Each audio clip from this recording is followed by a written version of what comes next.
Hello दोस्तों, कैसे हैं आप लोग। तो आज हम लोग क्या करेंगे ये तो आपको पता चल ही गया होगा इस वीडियो में, क्योंकि मैंने आपको बताया था कि फर्स्ट जो लेक्चर मैथ्स का जो सेट 1 का जो है उसमें लोग क्वेश्चन नंबर 1 से 8 तक किए थे। ठीक है, आज हम लोग यहाँ पर क्या करने वाले हैं, क्वेश्चन नंबर 9 से स्टार्ट करेंगे। और आई होप कि आप लोग को मैंने बोला था कि क्वेश्चन नंबर 1 to 8 मैं करा दिया हूँ। आप लोग क्या कीजिएगा, इसको ट्राई कीजिएगा। ठीक है, नहीं हुआ होगा यहाँ पे आपको सारा चीज अभी मिल जाएगा। जहां पे अगर आपको क्वेश्चन में फंसे होंगे, सॉल्यूशन नहीं हो रहा होगा, तो ऑब्वियसली बात है आपको अभी बहुत ही अच्छे तरीके से आपको समझ में आने वाला है। और प्यारे दोस्तों, जितना हो सके वीडियो को शेयर करें ताकि स्टूडेंट अच्छी तरीके से कॉन्सेप्ट के साथ, ऐसा मैं नहीं कर रहा हूं, देख रहे हैं क्वेश्चन को मैं अच्छी तरह से समझा रहा हूं, जो ऑप्शन है, जो क्वेश्चन है उसको बेहतर तरीके से एक्सप्लेन करते जा रहा हूं। तो आपको यहाँ पे क्वेश्चन जो है बहुत बेहतर तरीके के साथ साथ सारे चैप्टर का लगभग कुछ कुछ कॉन्सेप्ट भी आपको सीखने में मिल जाएगा। ठीक है, इससे जितना हो सके वीडियो को पूरा शेयर कीजिएगा। ठीक है दोस्तों, चलिए बिना टाइम वेस्ट किए हुए हम लोग स्टार्ट करते हैं नेक्स्ट क्वेश्चन से। तो क्वेश्चन नंबर हम लोग आते हैं 9 से, स्टार्ट करते हैं। क्वेश्चन नंबर 1 से 8 हो चुका है। जो नहीं अगर देखे होंगे फर्स्ट लेक्चर, डिस्क्रिप्शन में फर्स्ट लेक्चर का मैं लिंक डाल दूंगा, आप वहां से जाकर के देख सकते हैं। और ऐसे भी अगर आप चैनल को सब्सक्राइब करेंगे, मेरे चैनल में इन करेंगे, तो आपको बाकी का वीडियो आपको ऑलरेडी ऐसे भी दिख जाएगा। ठीक है ना, चलिए क्वेश्चन नंबर 9 पे आते हैं। तो क्वेश्चन नंबर 9 में क्या होता है, the line represented by the equation, the line represented by the equation 6x minus 2y plus 9 equal to 0, उसके and 3x minus y plus 12 equal to 0। ये आपका फर्स्ट इक्वेशन है और ये आपका सेकेंड इक्वेशन है। और आपको अच्छी तरह से पता है कि ये किस चैप्टर का है, pair of linear equation in two variable का है। ठीक है ना, तो इसमें आपको क्वेश्चन में क्या बोला, द लाइन रिप्रेजेंट, ये जो है वो रिप्रेजेंटेड करेगा, क्या रिप्रेजेंट करेगा, ऑप्शन में दिया कॉन्सिडेंट, ए में क्या दिया है, कॉन्सिडेंट दिया हुआ है। ठीक है ना, बी में आपका दिया हुआ है पैरेलल, ठीक है ना, और सी में आपका दिया हुआ है इंटरसेक्टिंग, ठीक है, और डी में आपका दिया हुआ परपेंडिकुलर, क्या दिया हुआ है, परपेंडिकुलर। अब आपको अच्छी तरह से पता होगा कॉन्सिडेंट का क्या चीज है, कॉन्सिडेंट का मतलब क्या होता है कि दोनों लाइन आपका एक ही में लाई करेगा, और इसका होता है आपको पता होगा a1 by a2 equal to b1 by b2 equal to c1 by c2। Parallel के लिए होता है a1 by a2 equal to b1 by b2 not equal to c1 by c2 होता है। इंटरसेक्टिंग के लिए होता है a1 by a2 not equal to b1 by b2। Perpendicular हो गया, पर पढ़े ही नहीं है। ठीक है ना, और परपेंडिकुलर बात करेंगे तो यहाँ पे ये आकर के यहाँ पर कोऑर्डिनेट कुछ अलग होगा, तो यहाँ पर ये कहीं पे भी काम होने वाला है ही नहीं, तो ये ऐसे ही कट जाएगा हम लोग का। अब बचा 3 ऑप्शन, तो पहले यहाँ पे देखिए, तो सबसे पहले क्या करेंगे, यहाँ पर रेशियो निकालेंगे। क्या निकालेंगे, रेशियो। तो 6/3, अब देखिए बच्चा जैसा काम नहीं कीजिएगा, a1 by a2 equal to 6/3 लिखिएगा, क्योंकि ये ऑप्शनल क्वेश्चन है ना, तो जितना हो सके टाइम को बचाइए। तो डायरेक्टली लिखेंगे 6/3, कट जाएगा, 3 1 जा 3 2 जा। ठीक है, तो यहाँ पर 2/1 आ रहा है, यहाँ पे -2/-1 कट गया, 2/1 यहाँ पर गया, तो 9/12, 3 3 जा 3 4 जा। यहाँ पे देखिए तो क्या मिल रहा है आपको, a1 by a2 equal to b1 by b2 but not equal to c1 by c2। देखिए आपको कौन सा दिख रहा है, पैरेलल दिख रहा है, कौन सा दिख रहा है, यानी कि इसका ऑप्शन नंबर हो जाएगा आपका बी, पैरेलल हो जाएगा। समझ में आ गया होगा दोस्तों। चलिए क्वेश्चन नंबर 10 की ओर मूव करते हैं। ठीक है, यहाँ पे ऑप्शन क्वेश्चन है, तो लगभग यहाँ पे हम क्वेश्चन 2 एडजस्ट कर देंगे, अगर दिक्कत होगा तो बोलिएगा। ठीक है, यहाँ पे क्वेश्चन नंबर 10 कर देखते हैं। सॉल्यूशन ऑफ द, क्या बोला, solution of the pair of equation, solution of the pair of the equation x plus y equal to 6, उसके बाद क्या x minus y is equal to 2। ये फर्स्ट इक्वेशन है, ये आपका सेकंड। आराम से देखिएगा, ऑप्शन में क्या दिया हुआ है, a में 4,3 है, b में आपका जो है वो 5,1 है, c में आपका क्या है 2,4 है, और d में आपका क्या 4,2। इसको 2 तरीके से बना सकते हैं। आप चाहे तो डायरेक्टली ऑप्शन का यूज कीजिए, खत्म। कैसे देखिए, यहाँ पर आपका x का वैल्यू 4 है, y का वैल्यू 3 है, 4 3 7, सेटिस्फाइड नहीं किया, खत्म, छोड़ दीजिए। नेक्स्ट 5 + 1 क्या गया, 5 + 1 6, ये सेटिस्फाइड फर्स्ट इक्वेशन। अब ऐसा नहीं कीजिए, फर्स्ट इक्वेशन को सेटिस्फाइड किया, हो गया सर, खत्म, नहीं, दोनों को सेटिस्फाइड करना चाहिए। 5 1 6 हो गया, 5 - 1 देख लीजिए, 5 - 1 कितना, और 4 सेटिस्फाइड नहीं किया। ठीक है ना, देख रहे हैं ना, होगा, हो जाता गलती अभी। चलिए नेक्स्ट आ जाइए, नेक्स्ट क्या आपका 2 + 4, 2 + 4 6 किया, फर्स्ट इक्वेशन सेटिस्फाइड किया। 2 - 4 आ जाएगा -2, सेटिस्फाइड नहीं किया, खत्म तो गया बचा। डी तो करेगा ही करेगा, लेकिन चेक कर लीजिए तो भी हो सकता है कभी कभी एग्जाम में बाय मिस्टेक एमसीक्यू में कहा होता है कि क्वेश्चन आपका सही तो रहेगा लेकिन ऑप्शन बाय मिस्टेक आपका रॉन्ग हो जाता है, मिस्टेक बाय प्रिंट मिस्टेक हो सकता है, ठीक है। तो आइए 4 + 2 6 आ गया, 4 - 2 2 आ गया, हो गया कम, खत्म, उड़ गया। ऑप्शन के साथ ही कोई जरूरत नहीं है सॉल्व करना। हाँ, लेकिन अगर जो सॉल्व करना चाहते हैं सॉल्व कैसे करेंगे देखिएगा। यहाँ पे क्या है कि सबसे पहले आपको देखना है कि वेरिएबल आपका सेम है कि नहीं। वेरिएबल्स आपका x और x है, y और y है, मतलब y का जो कोफिशिएंट है या x का कोफिशिएंट है, दोनों में से कोई एक इक्वल होना चाहिए।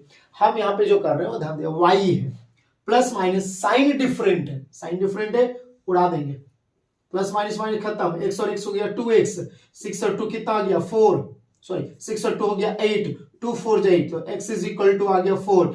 x का वैल्यू कहां पे 4 दिख रहा है, इसमें दिख रहा है, इसमें दिख रहा है, a और d होगा ना। नेक्स्ट आइए, अब x का वैल्यू को पुट कर दीजिए, 4 + y = 6, y = 6, प्लस माइनस हो जाएगा, y = 6 में 4 माइनस करें 2 आ जाएगा, x का वैल्यू 4 और y का वैल्यू 2, ऑप्शन नंबर आ गया आपका डी, ठीक है ना। देखिए आपको जो अच्छा लगे, मेरे हिसाब से ऑप्शंस आप उड़ा दीजिएगा, ऑप्शन मिला दिखा जैसा क्वेश्चन भाई ऑप्शन काम कर रहा है, पुट किए फटाफट, काम खत्म, ठीक है। चलिए नेक्स्ट क्वेश्चन आते हैं दोस्तों, क्वेश्चन नंबर 11 की।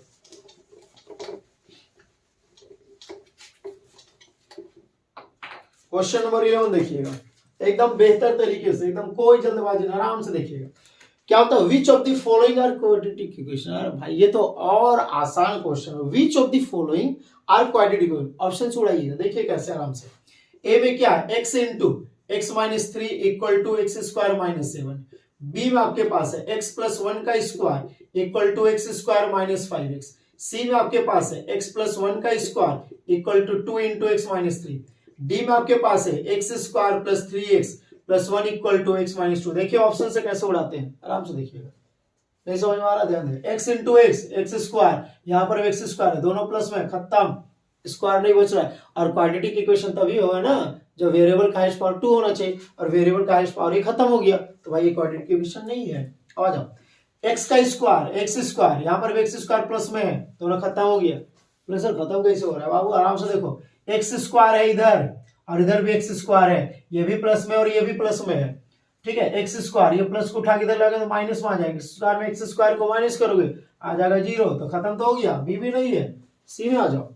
यहाँ पर क्या x का स्क्वायर, यहाँ पे इधर स्क्वायर नहीं है तो नहीं कटेगा, नहीं कटेगा मतलब पावर 2 दिख रहा है, और पावर 2 दिख रहा है, दैट मींस हो गया ऑप्शन नंबर सी। लेकिन ध्यान दीजिएगा, अगर भाई दो यहाँ पर आपको कर देता क्वेश्चन में कि x + 1 का होल स्क्वायर और x + 1 का होल क्यूब, ये कर देता, तो यहाँ पर क्या x का स्क्वायर तो x², इधर x³ आ जाएगा, कटेगा, लेकिन हाईएस्ट पावर क्या मिल गया, 3 मिल गया, भाई ये भी नहीं होता। लेकिन यहाँ पे वैसा तो है नहीं है, x का स्क्वायर किए इधर नहीं, मतलब ये ऑप्शन नंबर सी हो गया। अब आगे देखिएगा, यहाँ पे देखिए तो x² है, यहाँ पे x का स्क्वायर x², ये भी कट गया, खत्म हो गया, ऑप्शन नंबर सी तो पहले ऑलरेडी मिल चुका है, और जब मिला तो आगे चेक करना जरूरत ही नहीं है, ठीक है ना दोस्तों, समझ में आ गया ना, ऑप्शन से उड़ा दिए, ठीक है।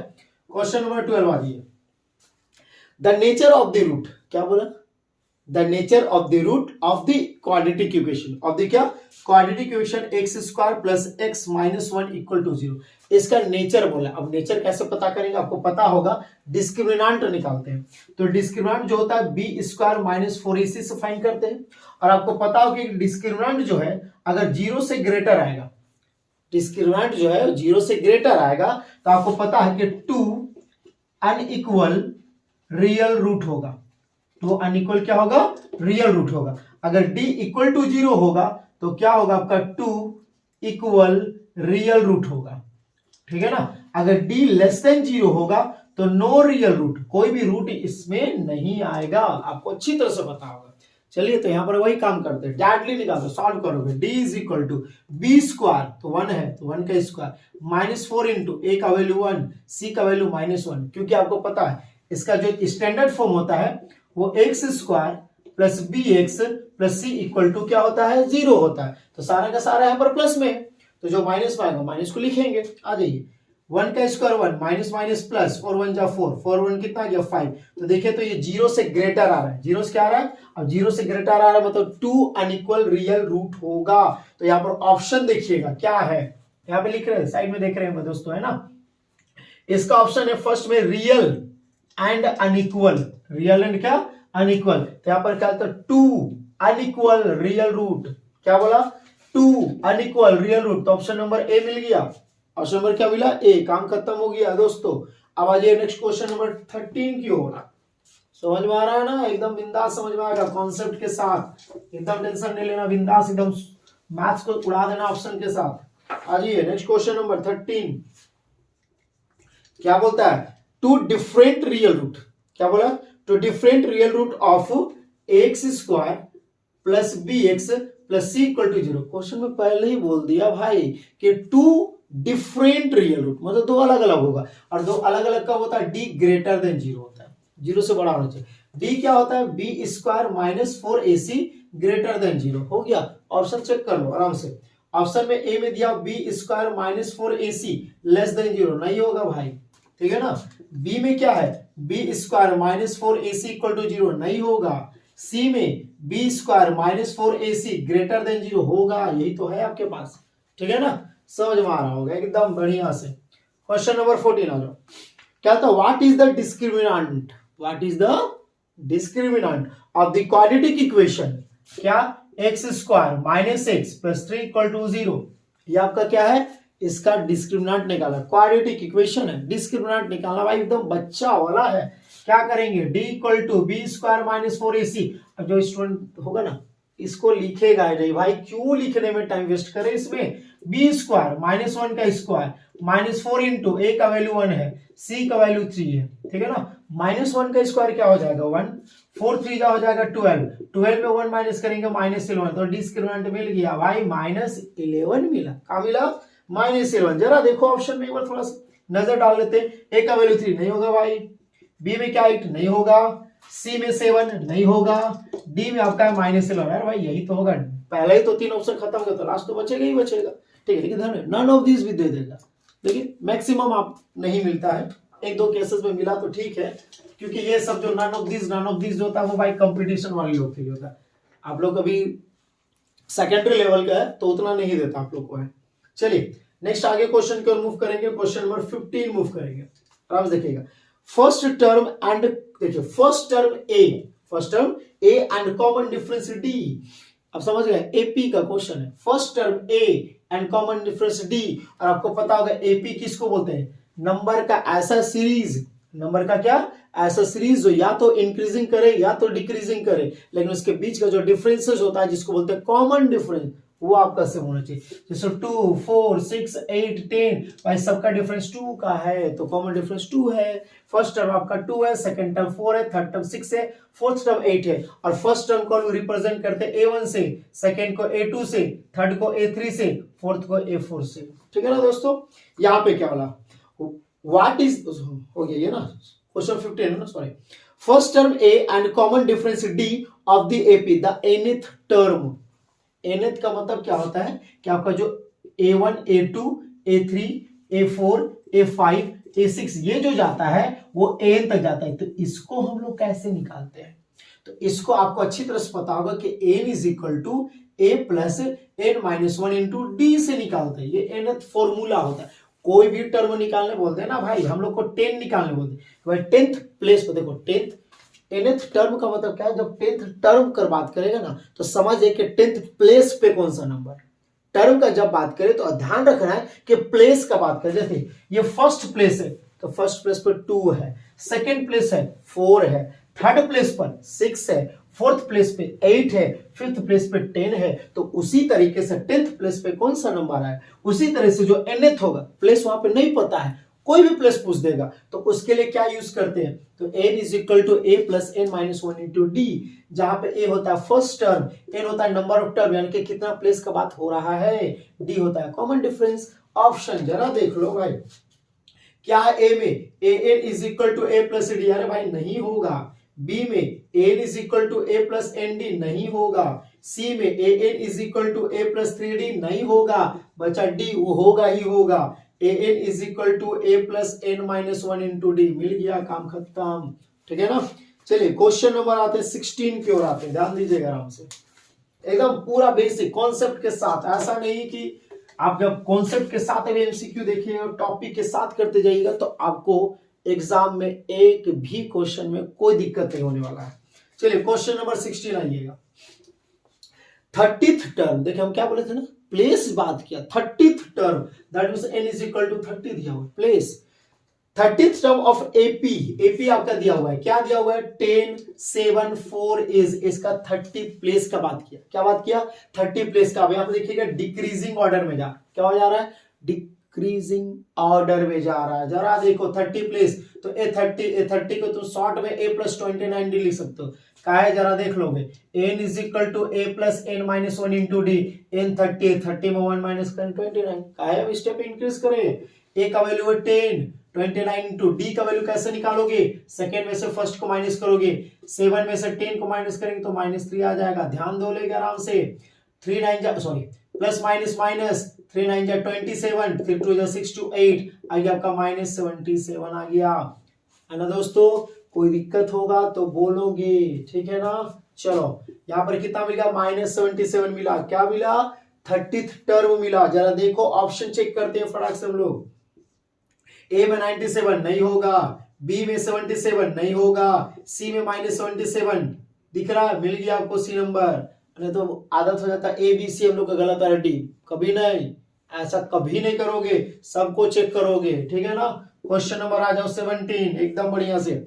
विच टर्म, अब क्या बोला विच टर्म, कौन सा place of the AP 3 8 13 18 dot dot is 782। एक मिनट दोस्तों थोड़ा क्वेश्चन को देखने दीजिए। चलिए दोस्तों यहाँ पे आपका 78 दिया हुआ है, ठीक है। यहाँ पे हम ट्रांसलेट जब के, क्योंकि अभी तो सेट आपका हिंदी में निकाला तो इसको ट्रांसलेट करने में थोड़ा सा हमें 78 क्वेश्चन मार्क, तो हमको ऐसा लगा कि 2 वहां पे है, ठीक है। तो यहाँ पे आपका 78 है, ठीक है। तो यहाँ पर क्या आपका देखिए एपी 3 8 13 18 डॉट डॉट आपका कितना 78। अब ये देखिए तो ये लास्ट आपका है, दैट मींस ये आपका एन है, तो एन आपका 78। अब देखिए इतना नहीं लिखेंगे, आराम से लिखेंगे, पहले फॉर्मूला लिख लेते हैं। N is equal to N A plus N minus 1 into D, N that means last term 78 है, ठीक है ना। ए का वैल्यू आपके पास 3 है, एन नहीं पता है बाबू, ठीक है। डी कैसे निकालेंगे, सेकेंड में से फर्स्ट को माइनस करेंगे, 8 में 3 माइनस करेंगे आएगा 5। अब देखो यहाँ पे ना फास्ट सॉल्यूशन करो, कैसे 78 ये प्लस इधर आके होगा -1, 78 में 3 माइनस करेंगे 75, मल्टीप्लाई है डिवाइड में, इधर बचेगा n -1, 5 1 जा 5 5 जा, ये माइनस इधर आके हो जाएगा प्लस में, तो 15 और 1 हो गया आपका 16। अब देखो जरा कौन सा, आराम से ए का वैल्यू 15, फर्स्ट ऑप्शन 15 नहीं होगा, बी में 16 होगा, यही तो है आपके पास, ठीक है ना। चलिए क्वेश्चन नंबर 18 की ओर मूव करते हैं दोस्तों।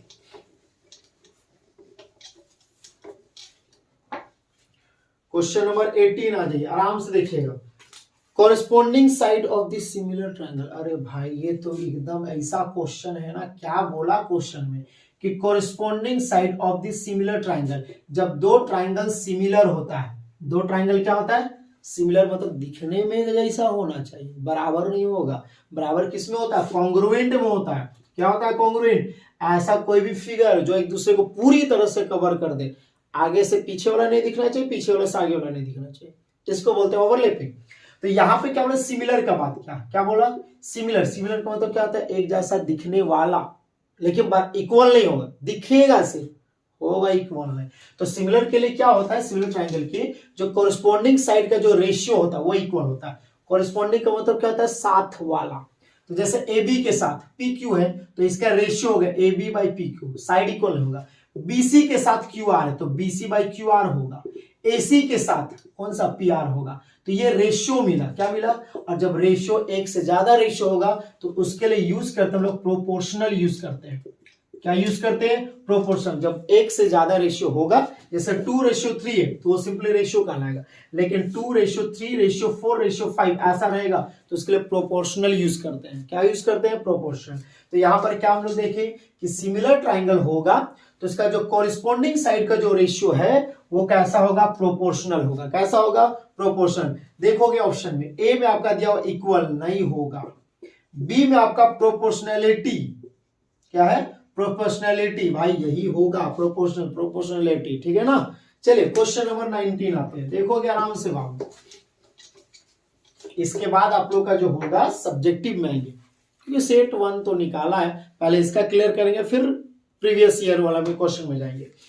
क्वेश्चन नंबर आ जाते हैं हम लोग 19 में आते हैं। क्या बोला गया देखिएगा, the side of two similar triangle. क्या बोला, the side of two similar triangle. मान लेते हैं ये ट्राइंगल आपका एबीसी है, ये ट्राइंगल आपका पीक्यूआर है, ठीक है। हम कॉन्सेप्ट बतला रहे हैं, इतना कर जरूरत ही नहीं, कॉन्सेप्ट आपको क्लियर है, कोई जरूरत नहीं सब है, कैसे भी देखोगे आराम से, पहले समझा ले रहे। The side of a two similar triangle are in the ratio 4:9। क्या बोला कि जो साइड जो है उस साइड का रेशियो दिया हुआ है कितना, 4:9, मतलब 4/9।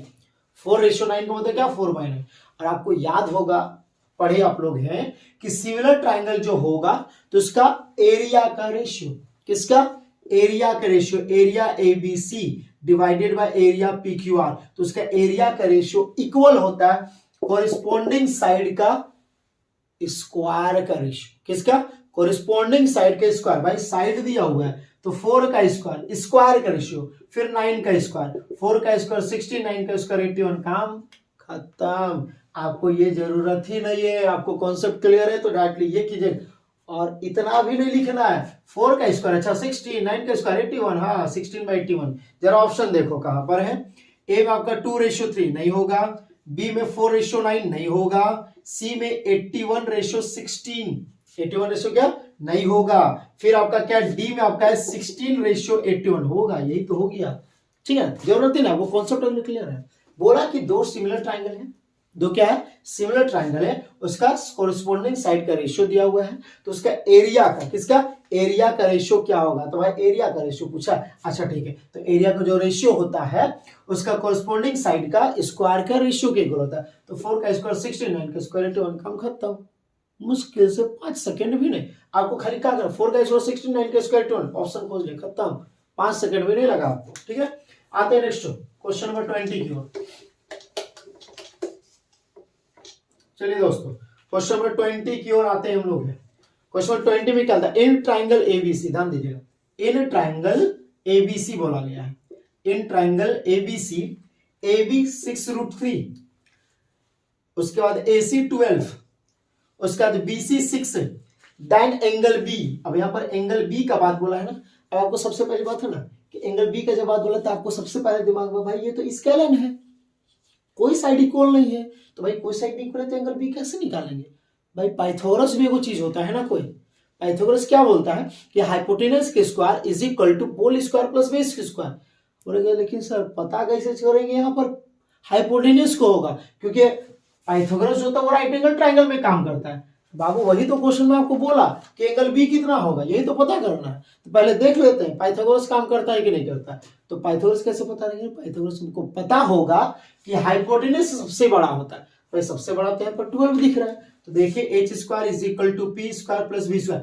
अगर ये फॉलो किया तो भाई 12 हाइपोटेनस है, इसका ऑपोजिट 90 डिग्री होगा, क्योंकि राइट एंगल ट्राइंगल में 90 का ऑपोजिट ही हाइपोटेनस होता है। चलो आ जाओ इधर देखो, h दैट मींस 12, p दोनों में से किसी को ले लो कोई दिक्कत नहीं है, 6√3 का स्क्वायर, b आपका 6 का स्क्वायर, 12 का स्क्वायर 144, 6 का स्क्वायर 36, √3 का स्क्वायर 3, 6 का स्क्वायर 36, 3 6 18, 3 3 9 1 10 प्लस 36, 6 और 8 हो गया 14, 3 0 3 और 1 हो गया 4 और ये 1। अरे भाई ये तो पाइथागोरस को फॉलो कर गया, पाइथागोरस का फॉलो किया मतलब 12 हाइपोटेनस हुआ, इसका ऑपोजिट एंगल भी 90 डिग्री हो गया। तो ऑप्शन देखो यहाँ पर, ए में 120, अरे भाई नहीं होगा, बी में 60 नहीं होगा, सी में 90, यही तो है आपका ऑप्शन, ठीक है ना दोस्तों। अब नेक्स्ट क्वेश्चन की ओर बढ़ते हैं, चलिए नेक्स्ट क्वेश्चन की ओर बढ़ते हैं दोस्तों। वीडियो पे ज्यादा लंबा नहीं लेक्चर को करेंगे, ठीक है ना, आराम से करेंगे, 20 तक हुआ है और एक दो क्वेश्चन देखते हैं, क्योंकि 24 मिनट्स का ऑलरेडी वीडियो बन चुका है। तो हम लोग क्या करेंगे कि देखेंगे कि 6 मिनट मतलब आधे घंटा तक का नॉर्मली रखेंगे, देखते हैं कि आधे घंटा में 6 मिनट में जितने भी हो पाए, ठीक है ना। क्योंकि देखिए आप, क्योंकि सबसे पहली बात है कि लॉन्ग टर्म तक मोबाइल आप यूज करते मत रहिएगा। सबसे पहली बात कि आप लेक्चर अब देख रहे हैं, अच्छी बात है, बट क्या कीजिएगा कि लेक्चर जब देख रहे हैं तो ज्यादा शॉर्ट, मतलब कि 30 मिनट्स अप्रोक्स देखिए, क्योंकि 30 मिनट तक देखिएगा, मान लेते 30 मिनट का लॉन्ग देख रहे हैं, तो सबसे पहली बात क्या है, पढ़ने जब बैठेगा 30 मिनट के बाद थोड़ा सा ये कर लेता हूँ, वो थोड़ा इरिटेट होता है, क्योंकि अभी आप लोग क्लास 10th में तो पूरी तरह से कंसंट्रेट नहीं हो पाते हैं, तो पहले कंसंट्रेट करना सीखिएगा, ठीक है। क्योंकि मोबाइल का बहुत सबके पास है, लेकिन उसका मिसयूज भी करते हैं, ठीक है। तो मिसयूज मत क्या कीजिए, मोबाइल को यूटिलाइज कीजिए, समय दीजिए पूरा पढ़ने में, क्योंकि अभी आपके पास जो क्लास 10th है, क्लास 10th के बाद आप इंटर कीजिएगा, इंटर में कीजिएगा यानी कि 12th में कीजिएगा, 11th 12th कीजिएगा। तो अब इसलिए आते उसमें अलग अलग स्ट्रीम लीजिएगा, क्योंकि सबका एम अलग अलग है। तो जब तक आप अपने एम को नहीं टारगेट करते हैं तब तक कोई फायदा नहीं पढ़ने का। तो पहले एम को टारगेट कीजिए, और जो आप दिन भर रात भर जो आप क्लास 1 से लेकर के 10th तक पहुंचने के लिए जो मेहनत की, इसको वेस्ट एकदम मत कीजिए। 2 महीना आपके पास समय, 2 महीना पर रगड़ के पढ़िए एकदम, ठीक है ना दोस्तों। चलिए क्वेश्चन नंबर 21 आते हैं, देखिएगा आराम से। क्या बोलता है, the distance of the point, the distance of the point P3,4, P3,4, ठीक है, फ्रॉम द ओरिजिन। अरे भाई ओरिजिन से बोला है, कहां से बोला है, ओरिजिन। और आपको पता होगा कि ओरिजिन जो होता है वो 0, अब नहीं अगर पता है ना किसी को ओरिजिन किसको बोलते हैं तो देख लो, ये होता है एक्स एक्सिस, ये होता है वाई एक्सिस, और एक्स एक्सिस और वाई एक्सिस जिस पॉइंट पर आके इंटरसेक्ट करता है उसी को हम लोग बोलते हैं ओरिजिन। तो क्या बोला, देखिए ओरिजिन का कोऑर्डिनेट देखो, एक्स भी 0, वाई भी 0, 0,0। तो ओरिजिन से पॉइंट पी का आपको क्या निकालना, डिस्टेंस निकालना। क्या निकालना, डिस्टेंस। भाई देखो तो डिस्टेंस फॉर्मूला आपका होता है x2 माइनस x1 का square plus y2 minus y1 का स्क्वायर। हम फॉर्मूला इसलिए लिख रहे हैं ना दोस्तों, ताकि आपको समझ में आना चाहिए कि भाई ये वाला है, ठीक है ना। नहीं तो कोई जरूरी नहीं, जिसको याद हो जरूरत है। x2 बोला है, अरे भाई 3 में से 0 को माइनस करेंगे, और 3 में 0 माइनस लिखोगे क्या है पता, 3 में 0 माइनस करें तो 3 का स्क्वायर ही आएगा, 4 में 0 माइनस करें तो 4 ही आएगा, 3 का स्क्वायर हो जाएगा 9, 4 का स्क्वायर 16, 6 to 9 25, 25 किसका, 5 का। काम खत्म। अब ऑप्शन को देखो डायरेक्ट, ए में आपका दिया हुआ है 3 यूनिट, नहीं होगा, बी में 4 यूनिट, नहीं होगा, सी में 5 यूनिट, यही तो होगा आपका, ठीक है ना। क्वेश्चन नंबर आता है 22।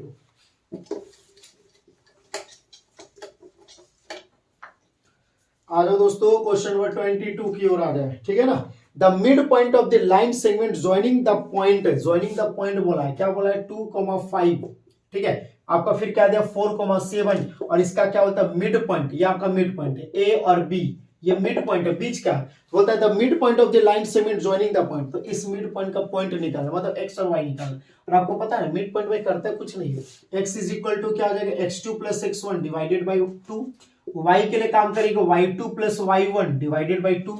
अब आ जाओ, x2 तुम्हारा 4 है, x1 तुम्हारा 2 है, डिवाइड 2, 4 2 6 बाई 2 आ गया 3, y2 तुम्हारा 7 है, y1 तुम्हारा 5 है, 2 7 5 12 बाई 2 तो आ गया 6। तो x का वैल्यू मिल गया 3 और y का वैल्यू मिल गया 6। जरूरत नहीं चेक करना, इतना कैलकुलेशन कर लिया, यहाँ लिखना जरूरी नहीं, लेकिन हम लिख दे रहे ताकि आपको आराम से समझ में आ जाए। क्या चीज है, ए में 1,2 नहीं है भाई, क्योंकि 3,6 है। बी में आपका क्या 5/2, अरे भाई तो फ्रैक्शन में तो ऐसे ही नहीं होगा। सी में आपका 3,6, भाई यही तो ऑप्शन है आपका, ठीक है ना। ठीक है, आपको क्वेश्चन बहुत आसान है दोस्तों। चलिए हम लोग एक और क्वेश्चन करते हैं, ठीक है। 23 तक हम लोग कर रहे हैं, बाकी जो क्वेश्चन आपका 17 क्वेश्चन बचा 17 वो आपका कल हो जाएगा, ठीक है ना, नेक्स्ट लेक्चर में। 23 आ जाओ, क्या बोलता है यहां पर, if sine A sorry 2 sin a is equal to sin 2a then the value of angle A. तो एंगल ए क्या होगा, तो क्या बोलता है कि देखिए यहां पर एंगल ए जो है कौन वैल्यू इसको सेटिस्फाइड करेगा कि 2 sin a is equal to sin 2a होगा। ए का ऐसा कौन सा वैल्यू आएगा। अगर आपको पता है कि ट्रिग्नोमेट्री में आप सिर्फ 5 ही एंगल को पढ़े, 0 degree, 30 degree, 40 degree, sorry 45 degree, 60 degree और 90 डिग्री, ये 5 पढ़े यहाँ पे, ठीक है ना। और ये 5 का जिसको नहीं आता है ना कि इसका वैल्यू को कैसे याद करें, हम ट्रिक बतलाएंगे, हम तरीका बतलाएंगे, ठीक है।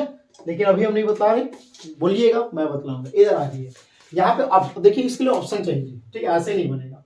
और ऐसा बना सकते हो, ऐसा कोई जरूरी नहीं है। पहले तुमको 0 डिग्री चाहिए, 0 डिग्री पुट कर दो, 2 sin 0 is equal to sin 2 into 0। तो 2 sin 0 का वैल्यू कितना होता है 0। अब नहीं पता ना तो देख लो आराम से, ये साइन हो गया, ठीक है ना, आराम से 0 30 45 60 और ये हो गया 90। क्या करो पता है, पहले रूट ओवर, ठीक है, पहले क्या कम करो, यहाँ पर 0 लिख लो, 1 2 3 4 हो गया, सब में 4 से डिवाइड कर दो, सब में 4 से डिवाइड कर दो। ये तरीका है, टेबल बनाना पड़ेगा। एक है 5 अंगुली का काम, 0 30 45 60 90, आपके हाथ में जो अंगुली है वही तो आपका सॉल्यूशन है, वही आपका सॉल्यूशन है। कैसे देखिएगा, पहले इसको देख लेते हैं। 0/, अब देखिए इसमें क्या कर देंगे, रूट लगा देंगे। देख रहे कितना लंबा इसमें थोड़ा सा है, लेकिन है आसान। 0/4 0 होगा, 0 के इसका स्क्वायर 0 का, देखिए साइन 0 का वैल्यू 0 मिल गया, ठीक है ना। अब देखिए साइन 2 इंटू 0 कितना आ गया, 0, 2 इंटू 0 0, साइन 0 का वैल्यू 0 इक्वल आ गया। तो भाई चेक करने की जरूरत ही नहीं है। तो यहाँ पे ऑप्शन देखो तो क्या तुम्हारा दिया हुआ है, 23 है ना दोस्तों। ए में आपका 30 डिग्री नहीं होगा, बी में 45 डिग्री नहीं होगा, सी में 0 डिग्री यही होगा आपका, ठीक है ना। ये समझ में आ गया होगा ना। अब आगे बोलिए सर, आगे कॉस वो भी होगा, ठीक है, लेकिन हम वो भी नहीं बता रहे, बोलिएगा तो मैं बता दूंगा। अब देखिए इसको कैसे यूज करेंगे, 0 डिग्री 30 डिग्री 45 डिग्री 60 डिग्री। देखिए जो लेफ्ट हैंड है, जो लेफ्ट हैंड से लिखते हैं और जो राइट हैंड से लिखते हैं, तो जो राइट हैंड से लिखते हैं वो लेफ्ट हैंड को लिखेंगे, और जो लेफ्ट हैंड से लिखते हैं वो राइट हैंड पे यूज करेंगे। कैसे करेंगे हम तो राइट हैंडेड है। यहाँ पे देखते हैं, ये आपका लेफ्ट हैंड हुआ, little finger abstract finger, sorry little finger, ring finger, middle finger, abstract finger और थंब हो गया। 0 30 45 60 90। क्या करना है, जिस एंगल का आपको बात किया जाएगा उसको आपको क्लोज करना है। 0 डिग्री का बात किया, क्लोज कर दिए। राइट साइड काम करेंगे साइन के लिए, जितना फिंगर बचेगा वो राइट साइड आएगा तो साइन, लेफ्ट साइड जाएंगे तो कॉस के लिए। इधर कोई फिंगर नहीं बचा है तो आपका 0 फिंगर बचा है। और नीचे हमेशा आपको ध्यान रखना है कि नीचे √0 डिवाइडेड बाई 2 हमेशा होगा, ठीक है ना। देख रहे यही तरीका है कहीं ना कहीं, लेकिन इसमें आपको लिखना पड़ेगा, इसमें लिखना ही नहीं है, यही तो है कल्याण। चले मैथ्स तो यही तो है, मस्ती वाला काम। 0 का इसका स्क्वायर 0 का 0/2 तो कितना आ गया, 0, काम खत्म। अगर मान लेते हो यहीं पर आपको पूछा 30 डिग्री बोला, साइन का काम करे, एक अंगुली है तो √1/2, 1 किसका स्क्वायर 1/2, देख लो आराम से, चेक कर लेना बुक से। 45 डिग्री बोला ना, तो साइन 45 कितना √2/2 है। तुम यहां भी सॉल्व कर सकते हो, लेकिन बुक में तुम्हारा 1/√2 है। कैसे है जरा ध्यान दो, √2 को तुम क्या लिख सकते हो। दोस्तों किसी कारण से थोड़ा सा वीडियो स्टॉप कर गया था, तो मैं जो था उसको मैं पूरा करता हूँ। क्या देखे थे कि यहाँ पे हम लोग क्या किए थे कि √2/2 था, बुक में आपका 1/√2 है, तो इसको क्या किए हम लोग यहाँ पे √2 डिवाइडेड बाई 2 को हम लोग क्या लिख सकते हैं, √2 इंटू √2, ये आपका कर दिया तो आ गया कितना 1/√2, ठीक है ना। देखिए ना कितना आसान है, एकदम मैथ्स कुछ नहीं है, बहुत आसान है, ठीक है। तो आपको क्या करना है, जितना मैं बता रहा हूँ एकदम आराम से देखिए।